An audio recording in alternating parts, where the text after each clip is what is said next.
Hello everyone, फिर से एक बार आप सभी का स्वागत है मेरा यूट्यूब चैनल इजी नर्सिंग में।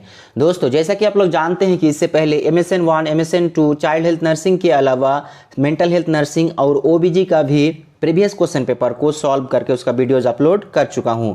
अगर आप लोग वो वीडियो नहीं देखे हैं तो उसका लिंक आप लोगों को डिस्क्रिप्शन में दे दिया जाएगा, वहां से आप लोग देख सकते हैं। इसके अलावा एनाटॉमी फिजियोलॉजी से लेके आपका first year, second year, third year और BSc का फोर्थ ईयर का भी जितने भी सब्जेक्ट है सभी सब्जेक्ट का क्लासेस ऑनलाइन यानी कि आप लोगों को लाइव भी मिलेगा और उसके अलावा क्लासेस अपलोड होता रहेगा। अगर आप लोग चाहते हैं कि किसी भी टॉपिक पर या किसी भी सब्जेक्ट के किसी भी यूनिट का वीडियो आप लोगों को चाहिए तो कमेंट बॉक्स में लिखिए, उस पर जल्द से जल्द वीडियो बनाया जाएगा।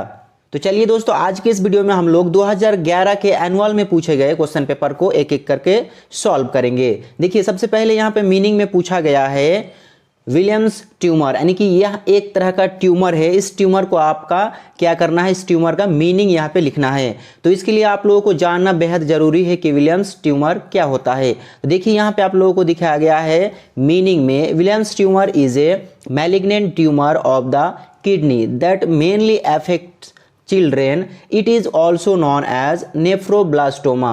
यानी कि जो विलियम्स ट्यूमर है, विलियम्स ट्यूमर कहाँ पे अफेक्ट करता है तो किडनी में अफेक्ट करता है और मेनली ये जो एज ग्रुप होता है तो चाइल्ड में ज़्यादा अफेक्ट करता है और इसे आपका दूसरा नाम से भी जाना जाता है जिसे आपका नेफ्रोब्लास्टोमा कहा जाता है। यानी कि आपको अगर पूछ लेता है कि मीनिंग में नेफ्रोब्लास्टोमा तो भी आपको मीनिंग सेम यही लिखना होगा, और अगर पूछता है विलियम्स ट्यूमर तो भी आपको मीनिंग सेम लिखना होगा।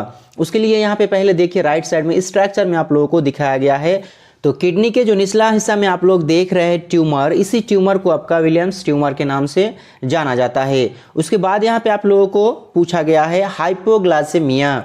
हाइपो का मतलब होता है कम और ग्लाइसेमिया का मतलब होता है ग्लूकोज, यानी कि ग्लूकोज जब कम हो जाता है ब्लड में तो उस कंडीशन को ही हाइपोग्लाइसेमिया कहा जाता है। तो इसका मीनिंग आप लोग इस प्रकार से लिखोगे, lack of glucose in the blood stream is called hypoglycaemia. या फिर अगर और आसान में लिखना चाहते हो तो ये भी लिख सकते हो, low blood sugar is called hypoglycaemia. यानी कि ब्लड शुगर जब लो हो जाता है तो उस कंडीशन को ही हाइपोग्लाइसेमिया कहा जाता है। अब यहाँ पे एक सवाल आपका माइंड में आता होगा कि अगर शुगर का लेवल कम होता है तो उसे हम लोग हाइपोग्लाइसेमिया के नाम से जानते हैं। अगर शुगर का लेवल हाई हो जाएगा, इंक्रीज हो जाएगा तो उस कंडीशन को क्या कहेंगे, तो उस कंडीशन को कहा जाता है आपका हाइपरग्लाइसेमिया। आप लोगों को याद रखना है, हाइपर का मतलब हाई और हाइपो का मतलब लो। हाइपर का मतलब हाई, हाइपो का मतलब लो। उसके बाद यहाँ पे आप लोगों को पूछा गया है एंथ्रोपोमेट्री। एंथ्रोपोमेट्री एक मेजरमेंट होता है, एक मेजरमेंट होता है जिसे एंथ्रोपोमेट्री कहा जाता है। तो उसका मीनिंग आप लोग इस प्रकार से लिखोगे, the scientific study of the measurements and proportion of the human body is called anthropometry. यानी कि एंथ्रोमेट्री क्या है, साइंटिफिक स्टडी है एक मेजरमेंट का। किसका, मेजरमेंट का। स्पेशली ये मेजरमेंट किया जाता है किसमें, तो जो बेबी जन्म होता है बेबी का, तो उस बेबी का जब भी जन्म होता है तो उसमें एंथ्रोपोमेट्रिक मेजरमेंट किया जाता है। इसमें क्या क्या मेजर किया जाता है, तो इसमें मेजर किया जाता है आपका हेड सरकमफ्रेंस, चेस्ट सरकमफ्रेंस, उसके बाद आर्म्स सरकमफ्रेंस, इस तरह का मेजरमेंट किया जाता है। हाइट मापा जाता है बेबी का कितना है, ये सारा चीज जो मेजर किया जाता है, ये सारा चीज किसके थ्रू मेजर किया जाता है, तो एंथ्रोपोमेट्री मेजरमेंट के थ्रू ही मेजर किया जाता है। उसके बाद यहाँ पे आप लोगों को दिखाया गया है इम्पेटिगो। इम्पेटिगो का मीनिंग आप लोग इस प्रकार से लिखोगे, impetigo is a contagious bacterial skin infection forming pustules and yellow crusty source. Pustules का मतलब होता है कि पिंपल्स जैसा स्ट्रक्चर बनेगा, यानी कि आप हम लोग जिसे घमची कहते हैं, घमची जैसा भी बन सकता है और उसके अंदर पस फील होगा, उसके अंदर पस यानी कि जिसे पूज कहते हैं हम लोग, पस फील होगा, उसे ही पस्ट्यूल्स कहते हैं। और येलो क्रस्टी सोर्स कहा गया है, येलो मतलब येलो कलर का दिखेगा जब पस उसके अंदर फील होगा, और क्रस्टी सोर यानी कि छोटा छोटा घाव जैसा बना लेगा धीरे धीरे, उस कंडीशन को ही आपका इम्पेटिगो कहा जाता है। ये अक्सर चाइल्ड के माउथ यानी कि फेशियल सरफेस पे हो सकता है, बैक में हो सकता है, या फिर जो बम्ब होता है यानी कि जो पिछवाड़ा होता है वहां पे भी हो सकता है। आप देखिए इसका स्ट्रक्चर यहाँ पे आप लोगों को राइट साइड में दिखाया गया है। स्ट्रक्चर को देख के आप लोगों को समझ में आ गया होगा कि अक्सर बच्चों में इम्पेटिगो का इन्फेक्शन होता है। उसके बाद यहाँ पे आप लोगों को पूछा गया है ओटाइटिस मीडिया। तो ओटाइटिस मीडिया क्या है, आप लोग सोच रहे होंगे कि मीडिया का मतलब तो आप लोग जानते हैं कि सोशल मीडिया में बहुत सारा न्यूज फैलता है। तो ये मीडिया सोशल मीडिया वाला मीडिया नहीं है, ये है आपका क्या, तो ओटाइटिस मीडिया। ओटाइटिस मीडिया का मीनिंग आप लोगों को लिखना है इन्फेक्शन और inflammation of middle ear is called otitis media. यानी कि जब भी आपका मिडिल ईयर में इन्फेक्शन होता है तो इन्फेक्शन की वजह से क्या होगा, इन्फ्लेमेशन होगा, तो उस कंडीशन को ही ओटाइटिस मीडिया कहा जाता है। अगर आप लोग नहीं जानते हैं कि आपका जो कान होता है, कान को मेनली 3 भागों में डिवाइड किया जाता है। एक तो होता है आउटर ईयर जिसे बाहर, यानी कि हम लोग बोलेंगे बाहर वाला, और एक होता है मिडिल ईयर जो मिडिल में होता है, और एक होता है इनर ईयर जो सबसे अंदर में होता है। तो इस तरह से 3 भागों में डिवाइड किया गया है। अगर आप लोग ईयर यानी कि कान का एनाटॉमी फिजियोलॉजी नहीं पढ़े तो उसका भी वीडियो अपलोड किया जा चुका है, उस वीडियो को आप लोग जरूर देखिए। उसके बाद यहाँ पे आप लोगों को पूछा गया है फिल इन द ब्लैंक्स में पहला question, average weight gain of infant after 6 month of life is. यहाँ पे कहा गया है कि एवरेज वेट गेन यानी कि 6 मंथ के बाद एवरेज वेट गेन कितना होगा पर डे के हिसाब से, तो आप लोगों को आंसर में लिखना है 10 ग्राम पर डे। अगर यहाँ पे क्वेश्चन ये पूछ ले कि average weight gain after 6 month of the baby, यानी कि बेबी का वेट एक 6 मंथ के बाद कितना होता है एवरेजली, तो आपको आंसर में लिखना है 7.5, यानी कि जो मेल होता है, मेल में 7.9 kg होता है और फीमेल में 7.3 kg होता है एवरेज वेट किसका, बेबी का आफ्टर 6 मंथ। तो आप लोगों को अगर वैसा पूछे तो लिखना है, अगर आप लोगों को पूछ ले कि average weight gain of infant after 6 month of life is, यानी कि पर डे के हिसाब से पूछे तो 10 ग्राम पर डे लिखना है, नहीं तो आप लोगों को लिख देना है 7.5 kg। उसके बाद यहाँ पे आप लोगों को पूछा गया है the total lung capacity in a new born is, तो आंसर में आप लोगों को लिखना है 120 to 150 ml। जैसा कि आप लोग जानते हैं कि जो एडल्ट होता है, ह्यूमन एडल्ट का लंग जो होता है, लंग का कैपेसिटी होता है आपका 500 से लेके 600 ml तक, लेकिन जो न्यूबॉर्न बेबी होता है उसका 120 to 150 ml ही होता है लंग कैपेसिटी। उसके बाद यहाँ पे पूछा गया है failure of testis to decent in the scrotum is known as, यानी कि इससे पहले कई बार पूछा जा चुका है ये क्वेश्चन, बस घुमा फिरा के पूछता है। कभी पूछ लेता है कि क्रिप्टोऑर्किडिज्म क्या है, फिर कभी पूछ लेता है कि जब टेस्टिस स्क्रोटम में जाने से फेल हो जाता है तो उसे क्या कहते हैं, इस तरह से घुमा फिरा के पूछता है। आंसर इसका आप लोगों को बस एक ही चीज़ याद रखना है कि जब टेस्टिस स्क्रोटम में डिसेंट होने से फेल हो जाता है, डिसेंट नहीं हो पाता है, तो उस कंडीशन को क्या कहा जाता है, क्रिप्टोऑर्किडिज्म कहा जाता है। ये चीज आप लोगों को याद रखना है, failure of testis to decent in the scrotum is known as cryptorchidism. अब डिसेंट का मतलब होता है खिसकता हुआ नीचे की ओर जाना। जैसे कि इससे पहले वीडियो में एक्सप्लेन कर चुका हूं कि जब भी बेबी का जन्म होता है, मेल बेबी जो होता है, तो जन्म से पहले माँ के गर्भ में जब होता है तो उसका टेस्टिस स्क्रोटम में नहीं आता है, एब्डोमिनल कैविटी में होता है। जन्म से जस्ट पहले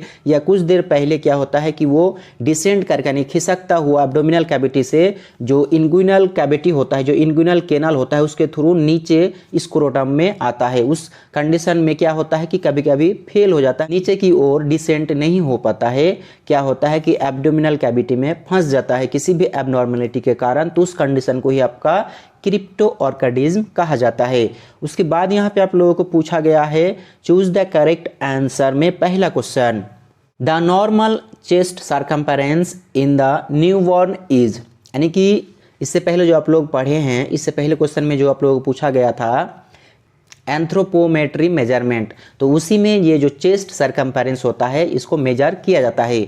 तो नॉर्मल जब भी बेबी का जन्म होता है तो ये नेसेसरी है, नर्स को ये करना ही पड़ता है, चेस्ट सरकमफेरेंस को मेजर करना पड़ता है, हेड सरकमफेरेंस को मेजर करना पड़ता है, जो आर्म होता है आर्म का सरकमफेरेंस को भी मेजर करना पड़ता है और लेंथ को भी मेजर करना पड़ता है। तो इसमें चेस्ट सरकमफेरेंस जो होता है उसका नॉर्मल वैल्यू जो होता है वो यहाँ पे दिया ही नहीं है, इसलिए यहाँ पे जो दिया हुआ है इसमें से नियर जो है ये है आपका 3rd नंबर, यानी कि 25 to 30 सेंटीमीटर्स जो दे के रखा है ये आप लोग आंसर में लिख सकते हो, लेकिन एक्चुअल में इसका आंसर हो जाएगा आपका 33 सेंटीमीटर। नॉर्मल चेस्ट सरकमफेरेंस जो होता है वो होता है आपका 33 सेंटीमीटर, यानी कि 30 से लेके 33 सेंटीमीटर तक को ही आपका चेस्ट का नॉर्मल सरकमफेरेंस माना जाता है, लेकिन वो आपका यहाँ ऑप्शन में दिया हुआ नहीं है। आप लोगों के पास अगर क्वेश्चन पेपर है तो आप लोग उसमें देख सकते हैं। अगर आप लोगों को क्वेश्चन पेपर चाहिए प्रीवियस ईयर का 2011 से लेकर 2022 तक का जितना भी क्वेश्चन पेपर है, सभी सब्जेक्ट का क्वेश्चन पेपर अगर आप लोग चाहते हो तो कमेंट बॉक्स में लिखे, या फिर हमारे जो एक टेलीग्राम ग्रुप बना हुआ है उस टेलीग्राम ग्रुप में ज्वाइन होने का लिंक भी आप लोगों को डिस्क्रिप्शन में दे दिया गया है। वहां से आप लोग ज्वाइन होकर टेलीग्राम ग्रुप से सभी प्रीवियस ईयर का क्वेश्चन पेपर आप ले सकते हो एज ए PDF। और इसके अलावा कोई भी नोट्स आपको चाहिए, किसी भी टॉपिक पे किसी भी यूनिट का PDF नोट्स चाहिए ईजी भाषा में, आसान लैंग्वेज में, तो आप उससे टेलीग्राम ग्रुप से ले सकते हैं। तो आप लोगों से मेरा रिक्वेस्ट है कि जो लिंक ज्वाइनिंग लिंक दिया हुआ है उससे आप टेलीग्राम ग्रुप में भी ज्वाइन करें, और वहाँ पे आप लोगों को इंस्टाग्राम का भी लिंक दिया हुआ मिलेगा, मेरा फेसबुक जो पेज है उसका भी लिंक मिलेगा, फेसबुक जो है मेरा उसका भी लिंक दिया हुआ है, उसमें भी आप लोग ज्वाइन हो जाइए। उसके बाद यहाँ पे आप लोगों को जो आंसर दिखाया गया है वो दिखाया गया है कि 25 to 30 सेंटीमीटर जो है वो आंसर में आप लिख सकते हो, क्योंकि ऑप्शन में आपका आंसर दिया ही नहीं है। अगर आप सही आंसर लिखना चाहते हो तो फिर आप ये वाला आंसर लिखो, 30 to 33 सेंटीमीटर होता है। उसके बाद यहाँ पे आप लोगों को पूछा गया है child survival and safe motherhood programme was introduced by. एक प्रोग्राम है जिसे child survival safe motherhood programme के नाम से जाना जाता है, जिसमें मदर और बेबी को सेव किया जाता है, उसे अच्छे से अच्छे फैसिलिटी प्रोवाइड कराया जाता है ताकि उसका डेथ ना हो। तो वो प्रोग्राम आपका किसके द्वारा इंट्रोड्यूस किया गया था, यानी किसने उस प्रोग्राम को शुरू किया था, यही चीज यहाँ पे पूछा है। तो ऑप्शन में आप लोगों को दिया गया है नेशनल नियोनेटोलॉजी, दूसरा में दिया हुआ है मिनिस्ट्री ऑफ हेल्थ फोरम, उसके बाद दिया है इंडिया एकेडमी ऑफ पेडियाट्रिक्स। तो इसमें से जो ऑप्शन नंबर सेकेंड है मिनिस्ट्री ऑफ हेल्थ फोरम, यही होगा आपका आंसर। उसके बाद यहाँ पे आप लोगों को पूछा गया है Ortolani test is use to identify, यानी कि जो ऑर्टोलैनी टेस्ट है, ऑर्टोलैनी टेस्ट किस चीज को आइडेंटिफाई करने के लिए परफॉर्म की जाती है। तो ऑप्शन में आप लोगों को दिया गया है कॉन्जेनिटल स्पाइन डिफॉर्मिटीज, उसके बाद यहाँ पे दिया हुआ है कॉन्जेनिटल डिसलोकेशन ऑफ हिप, और उसके बाद दिया हुआ है रिकेट्स। आंसर में आप लोगों को सेकंड नंबर लिखना है कॉन्जेनिटल डिसलोकेशन ऑफ हिप, यानी कि एक्चुअल में जो डिसलोकेशन होता है इसी को आइडेंटिफाई करने के लिए ये जो ऑर्टोलैनी टेस्ट है इसे परफॉर्म की जाती है। उसके बाद यहाँ पे आप लोगों को दिखाया गया है 2011 के सप्ली में पूछे गए क्वेश्चन पेपर। तो दोस्तों आज के वीडियो में बस इतना ही, फिर मिलेंगे हम लोग नेक्स्ट वीडियो में, और उस वीडियो में हम लोग एक एक करके 2011 में पूछे गए क्वेश्चन पेपर को सॉल्व करेंगे।